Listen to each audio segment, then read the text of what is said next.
agora vamos falar de fibromialgia. Uma grande percentagem da nossa população, pelo menos, poderá ter alguns dos sintomas camuflados e não se apercebe que tem este diagnóstico. Mas já sabe que o tem, como é que é o seu dia-a-dia, e há questões que às vezes as pessoas não compreendem. Ligue para 291-709-133.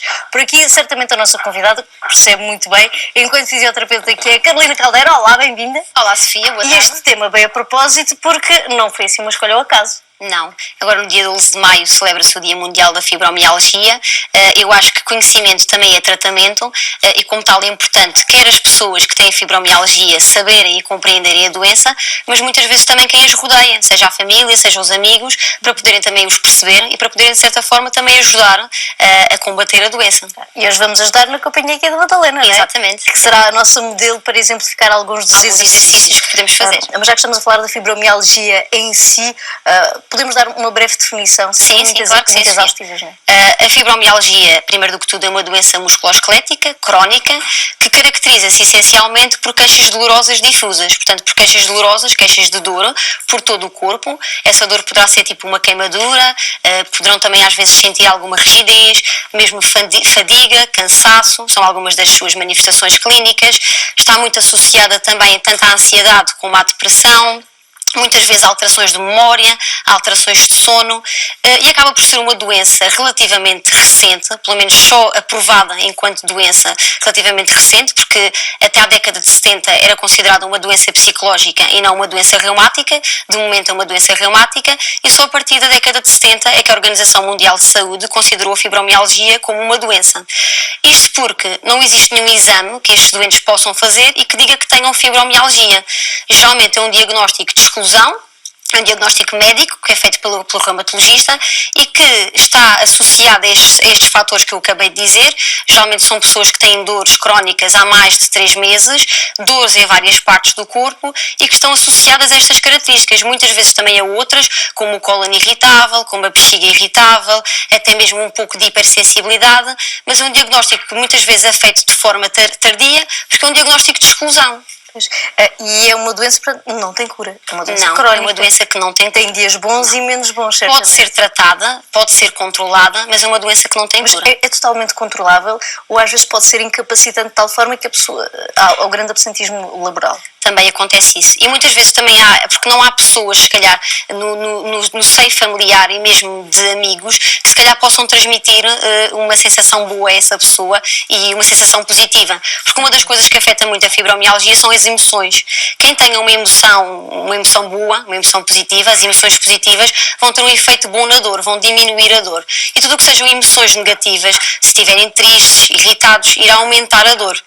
E muitas vezes, isto não sendo controlado, faz logo com que a dor desencadeie. Isto é um pouco como, nós temos dor, por exemplo, se eu for colocar o meu dedo no fogão e depois tenho que tirar de lá o dedo, porque os meus receptores da dor vão enviar uma mensagem para o cérebro que eu me estou a queimar e eu tiro de lá o dedo.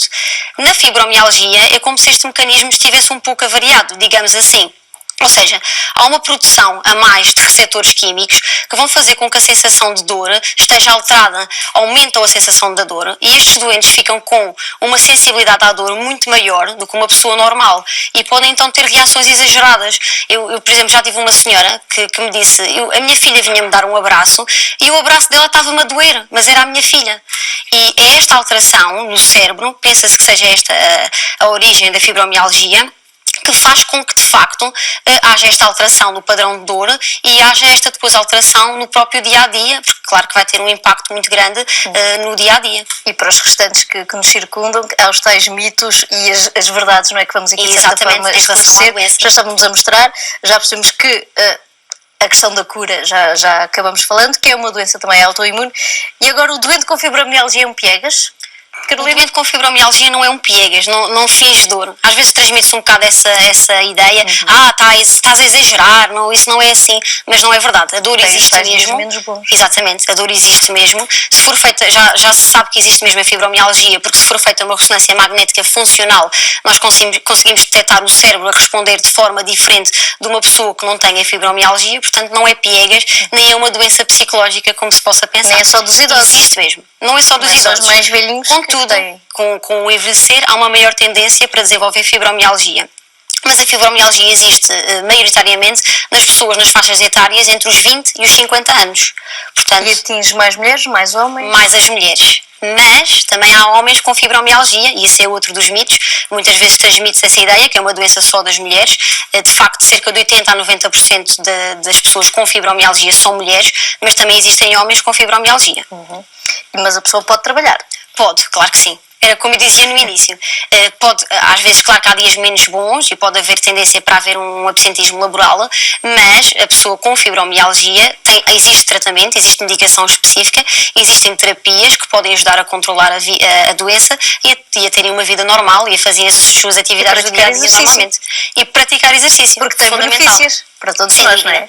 Nós já temos falado noutros programas das endorfinas, seja a serotonina, seja a noradrenalina, que são tudo hormonas do bem-estar, que produzem uma grande sensação de bem-estar, e aquilo que o exercício produz é exatamente isso. O exercício físico faz com que haja libertação de endorfinas, portanto vai fazer com que haja aqui um alívio da dor, uma sensação de bem-estar. Além disso, enquanto estamos a praticar exercícios, estamos distraídos, portanto acaba por haver uma grande diminuição da dor. E depois o exercício físico também é sabido que ajuda a combater tanto a ansiedade como a depressão e até mesmo a melhorar o bom humor. E se nós melhorarmos o bom humor, conseguimos diminuir a dor. Então vamos ficar com alguns destes exercícios? Sem dúvida. Temos aqui o nosso modelo. Temos cá a Madalena e desde já quero agradecer o convite. Isto é uma rotina que pode ser feita em casa, é uma rotina quase que de aquecimento. Poderá ser para começar o dia, poderá ser ao fim do dia, ou poderá ser até mesmo quando alguém com fibromialgia sentir alguma queixa. É que o importante é nós percebermos que deve ser sempre feito sob orientação e quem quiser fazer, isto é apenas um exemplo, procurar sempre a ajuda de um fisioterapeuta. Eu vou pedir então à Madalena que olhe para cima e para baixo e nós fazendo este movimento iremos estar a trabalhar a parte cervical, a reduzir algumas tensões que possam surgir na coluna cervical.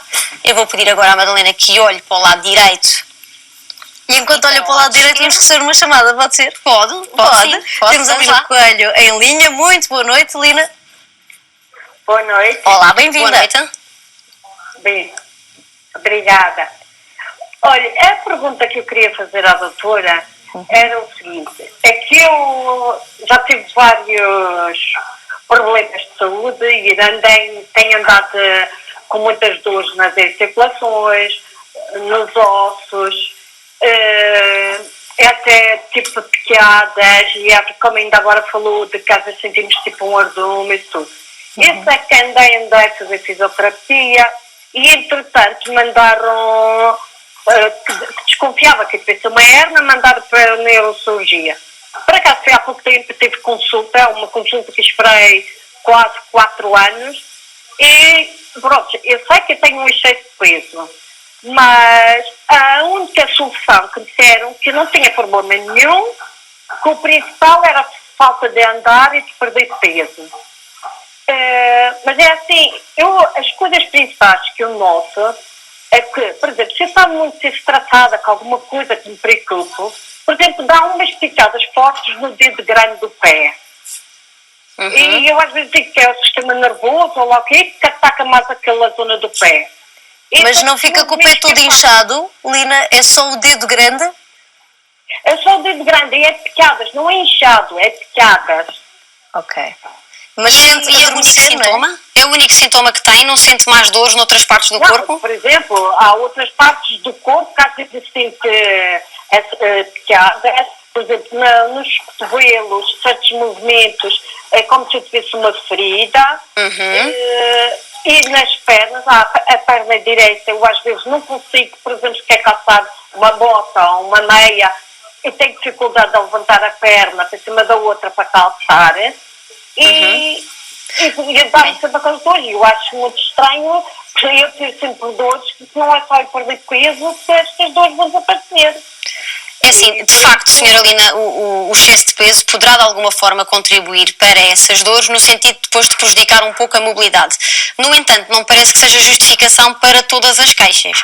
Portanto, se calhar poderia até procurar ajuda. Eu não sei se também, não me parece também só pela descrição, e claro que teria que falar consigo para poder perceber melhor, mas não me parece também que se trate de uma situação de fibromialgia.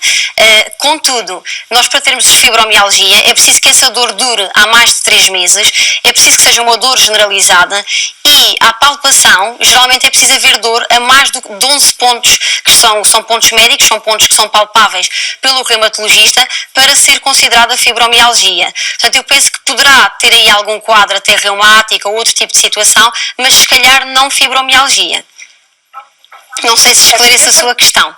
Como diz, tem que ter mais de 3 meses. Por exemplo, esta dor do pé, estas piadas que me dá com a alteração, por exemplo, e está mais preocupada, já há mais de um ano que de vez em quando me acontece isto. Eu já por acaso ao meio de família. Mas portanto não é uma dor constante, acaba por ser uma dor intermitente. Dá e depois desaparece, é isso?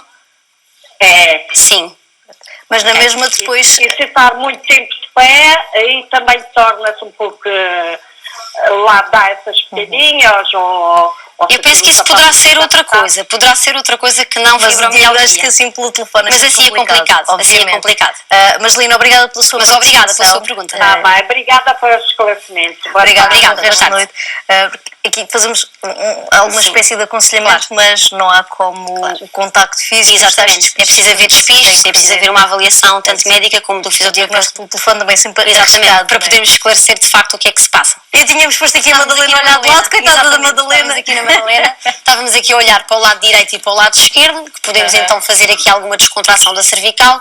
Depois descemos e vamos até aos ombros e podemos puxar os ombros para cima e para baixo. Madalena não sabe sequer. Não sabe se quer ou se não quer.